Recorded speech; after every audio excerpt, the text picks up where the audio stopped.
இருக்கக்கூடிய பிரச்சனைகளை மூடி மறைக்கிறீங்களே. 13 வயசு மாணவிய இருக்கக்கூடிய விடுதியிலிருந்து கொண்டு போய் கையும் காலையும் உடைத்து பாலியல் வன்புணர்வு செய்யப்பட்டாலே என்ன பொங்கி எழுந்துட்டீங்களா? முதலமைச்சர் போயிட்டாரா? பல்லக்கில் வச்சு தூக்கிட்டு போறாங்களே மன்னர் புறம்பரையினுடைய பேரன் உதயநிதி குட்டியப்பா போய் நின்னுட்டாரா? என் தங்கச்சி கதர்னால அந்த சத்தம் உனக்கு கேட்கலையான்னு கேட்கிறார். கல்வித்துறை அமைச்சர் எதுக்காகவும் நம்ம சமரசம் பண்ணிக்க மாட்டேன், எதா இருந்தாலும் மோதி பாப்பா ரவுடியை போல பேசினாரு, எங்க போனாரு? போய் பார்த்தாரா?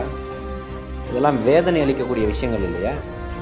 அண்ணா பல்கலைக்கழக மாணவிக்கு 5 மாசத்துல தீர்ப்பு வாங்கிட்டோமே, ஆசிபாக்கு என்ன நிலைமை?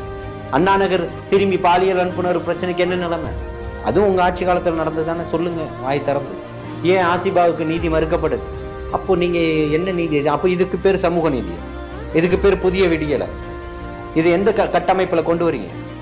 உங்களுடைய ஒரே நோக்கம், உங்களுடைய ஒரே பயம், இன்னைக்கு தமிழக வெற்றி கழகத்தில் இருக்கக்கூடிய தம்பியும் தங்கைகளையும் பார்த்துதான் பயம்.